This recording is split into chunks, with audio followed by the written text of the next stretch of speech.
o governo federal lançou o programa Brasil contra o Crime Organizado, em cooperação internacional dos Estados Unidos nas áreas de inteligência e segurança pública.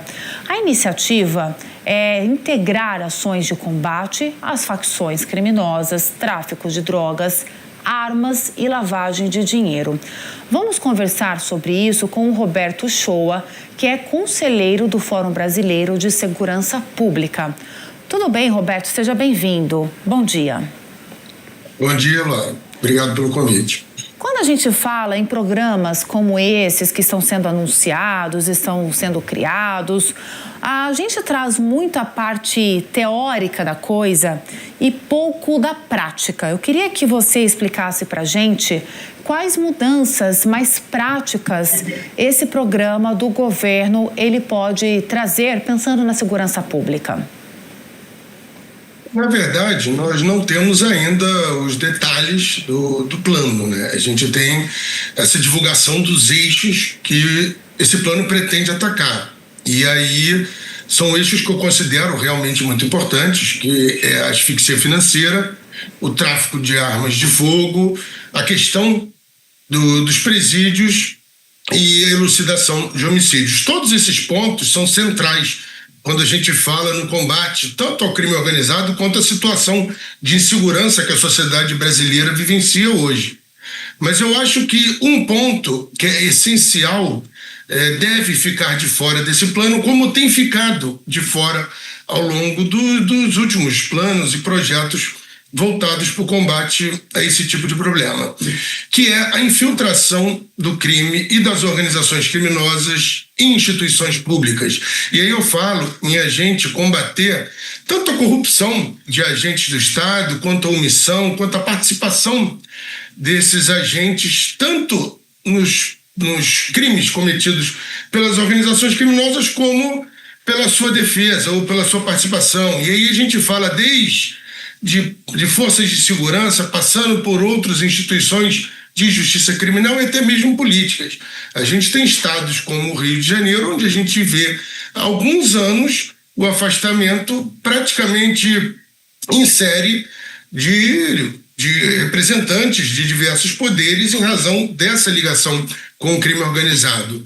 Então, sim, é uma sinalização muito importante. Eu acho que o Brasil hoje pede mais do que nunca um projeto estruturado e conjunto de combate ao crime e de melhoria da segurança pública, porém a gente não pode deixar de lado o papel que o Estado também tem nessa parte do crime organizado, ou seja, a participação de agentes estatais nessa dinâmica.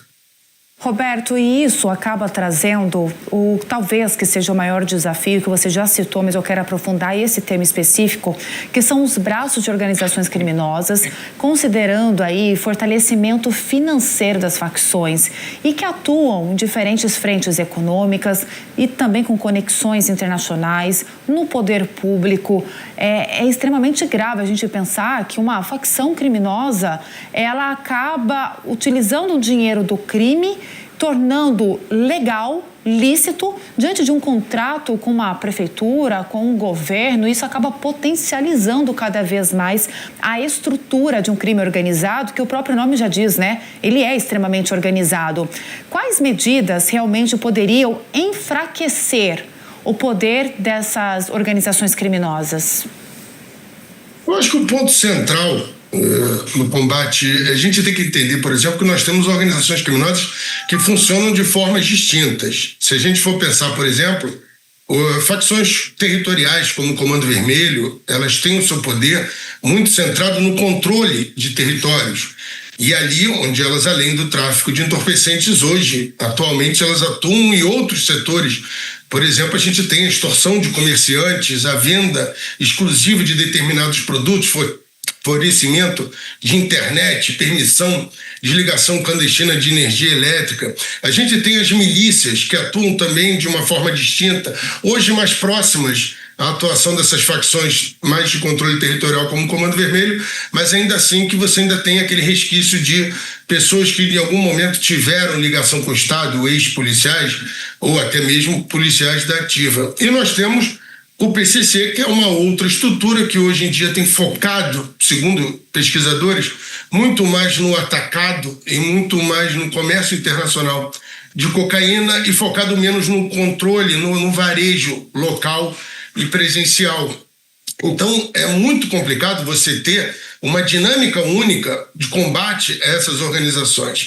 Porque a gente pode ver exemplos de combate que foram muito eficazes, por exemplo, a Operação Carbono Oculto, que atacou a participação do PCC no mercado de combustíveis, através da adulteração de combustíveis, a aquisição de empresas, aquisição de postos e lavagem de dinheiro também do crime, sem o disparo de um único tiro, você tendo a apreensão de capital, o desmantelamento dessa forma de atuação, mas ao mesmo tempo a gente teve um exemplo no Rio de Janeiro da Operação Contenção em outubro de 2025, que foi a repetição de algo que já não tem dado resultado há décadas.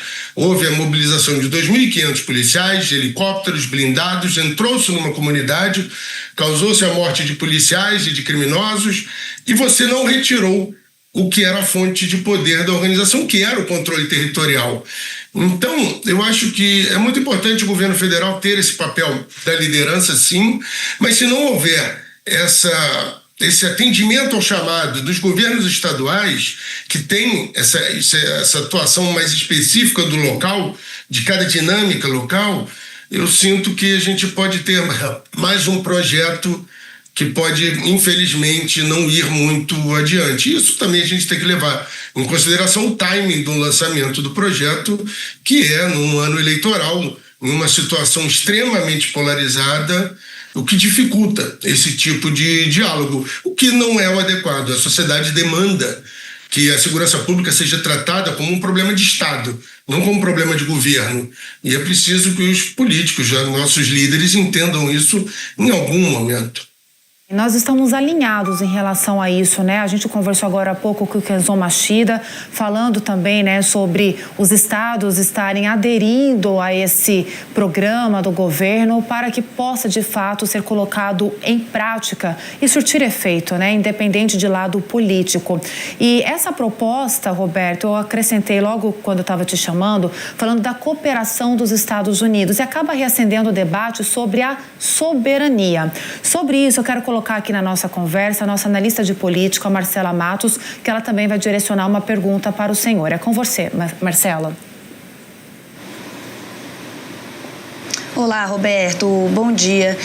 O presidente Lula esteve, na semana passada nos Estados Unidos, e o que se busca é justamente algum tipo de cooperação para o combate ao crime organizado. Mas o que se disse depois é que, na verdade, a entrada de drogas é muito maior dos Estados Unidos aqui no Brasil do que o contrário.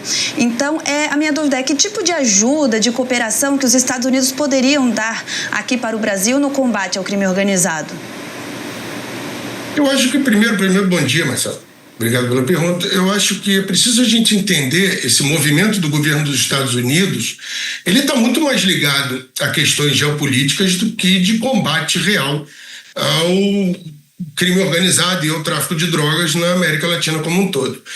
Primeiro, por quê? Porque se realmente for o objetivo do governo dos Estados Unidos ajudar os diversos países da América Latina nesse combate, ele poderia atuar principalmente em duas frentes. Primeiro, combater o tráfico de armas que vem em grande parte dos Estados Unidos, que historicamente alimentam as organizações criminosas de toda a América Latina. Esse fluxo de armas, ele é de conhecimento da ATF americana. Já se sabe, por exemplo, que lojas no Arizona e no Texas fornecem grande parte das armas utilizadas por cartéis mexicanos, que o fluxo de fuzis que chega e de peças de fuzis são enviados principalmente da Flórida para o Brasil. Quer dizer, esse conhecimento, essa rota, ela é conhecida. E seria muito importante que os Estados Unidos pudessem ajudar o governo brasileiro através do rastreamento, punição e responsabilização, seja da indústria e dos comerciantes que vendem essas armas e peças, sabendo que elas vão alimentar o crime organizado na América Latina. Isso ajudaria muito, tanto no combate à atuação dessas organizações criminosas, quanto na retomada de territórios. Porque o que a gente vê é que esse fluxo segue constante. Outro ponto é o fluxo de dinheiro. A gente sabe que a economia dos Estados Unidos é a maior do mundo, o fluxo de capitais é incessante e as organizações criminosas se aproveitam dessa liberdade econômica para fazerem esse dinheiro circular pelas economias. E os Estados Unidos têm mecanismos para auxiliar o Brasil no rastreamento desse capital, desse fluxo. E sim, isso é muito interessante.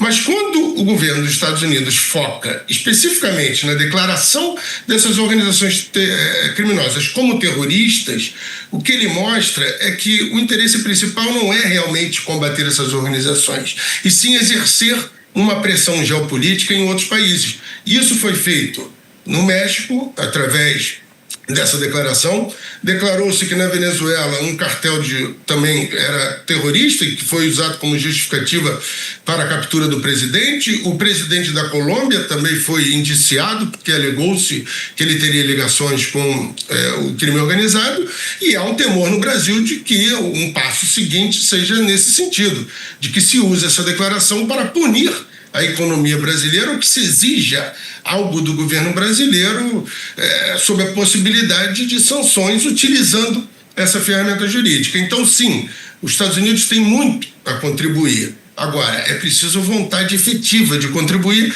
e não de usar essa justificativa como ferramenta de pressões geopolíticas e de interesses econômicos do próprio Estados Unidos.